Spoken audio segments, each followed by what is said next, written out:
전세 사기 피해를 입고 빈털터리가 돼가지고 원양어선을 타고 나간 젊은이가 망망대해에서 영상을 찍어가지고 어젯밤에 저한테 보내준 게 있었습니다. 그걸 이제 저희가 최고위원회의 때 틀어드렸는데 그분이 하신 말씀 중에 참 안타까운 부분이 그런 겁니다. 자산도 잃고 꿈도 잃고 모든 걸 잃었다 뭐 이런 취지. 다른 사람이라도 그런 피해를 입지 않도록 또 피해가 최소화되도록 해주면 좋겠다 이런 내용이었습니다. 사실 정부가 왜 존재하는가 우리는 언제나 그런 질문을 던집니다. 안타깝게도 대한민국에서는 국가가 국민을 위해서 무언가를 하는 것에 대해서 참으로 인색하다 그런 생각이 듭니다. 우리가 말로는 복지국가라고 하는데 실상을 들여다보면 각자 도생을 강요하는 사회라는 생각이 듭니다. 특히 이번 정부 들어서는 그 경향이 아주 심해진 것 같습니다. 자유라는 이름으로 굶어 죽을 자유, 그러니까 불량식품을 사 먹을 자유, 고리 사체를 쓸 수 있는 자유, 뭐 이런 자유를 진짜 자유라고 생각하지 않나 그런 생각이 듭니다. 이런 건 자유가 아니죠. 방치라고 합니다. 보통 방임, 방임이라고 하는데 그건 진정한 자유가 아니다 라는 생각이 듭니다. 이 전세 사기 피해 문제도 사실은 그 내면을 들여다보면 결국 그 피해를 누가 떠안을 것인가 하는 문제입니다. 개인이 당한 범죄 피해니까 각자 알아서 책임지는 것이다. 국가는 그런 가해한 사람들에 대해서 처벌하면 되는 것이지 그 피해자들에 대해서 어떤 구제 조치나 이런 것들을 할 필요가 없다. 이런 생각을 기본적으로 가지고 있는 것 같습니다.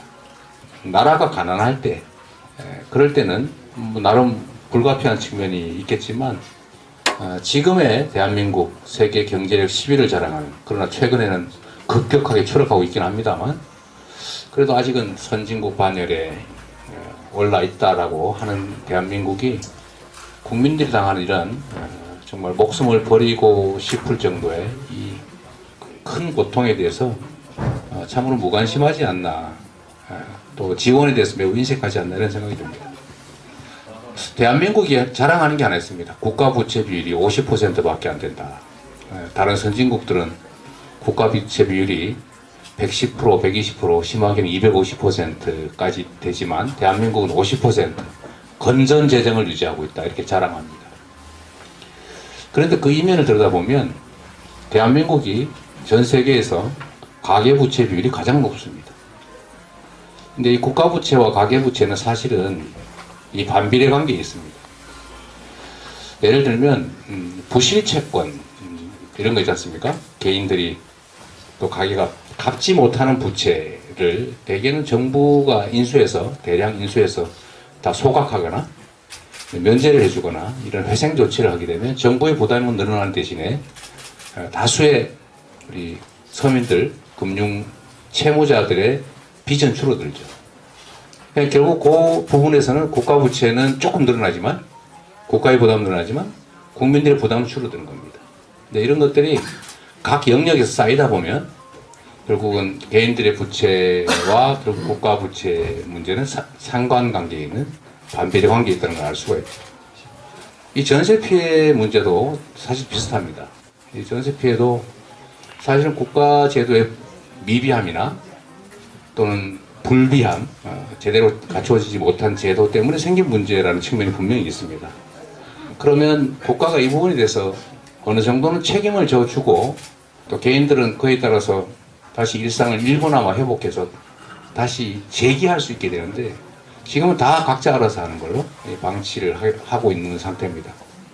이 전세 피해 문제에 대해서 우리가 특별법을 만들자라고 했는데 저번에 만든 특별법은 실제로는 거의 현장에서 도움이 안 되거나 거의 도움이 부족하거나 그러지 않습니까? 그래서 100분의 1 제도다 이런 얘기까지 한다는데 핵심은 그거죠. 억울한 피해를 입어서 더 이상 다시 인생을 살아가기가 버거울 만큼의 피해를 입었으면 최소한 그 중에 일부는 구제를 좀 해주고 그걸 정부가 책임지고 구상을 하는데 부족하게 되면 그건 국가가 또 안으면 되는 거죠. 그런데 이거에 대해서 사실은 정부 여당은 하기가 싫은 겁니다. 뭐라 그럴까요? 각자가 책임질 일을 정부가 나서서 해결해 주기 시작하면 국민들이 정부에 의존하게 된다.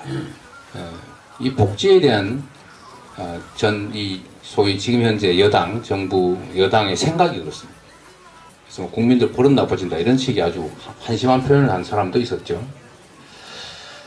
그래서 지금 전세 사기 특별법은 6개월마다 개정하기로 약속된 겁니다. 여야 간에. 일단은 급하니까 이 법을 만들고 좀 부족하면 좀 실효적인 법을 만들기 위해서, 개정하기 위해서 우리가 합의한다. 이렇게 여야 간 합의가 되어 있어요. 근데 6개월이 지나도 아무 소식이 없습니다. 그리고 그 사이에 피해는 계속 늘어나고 있고, 또 기존의 피해자들은 대책이 없으니까 극단적 선택을 하는 이런 일들이 지금 벌어지고 있는 거죠.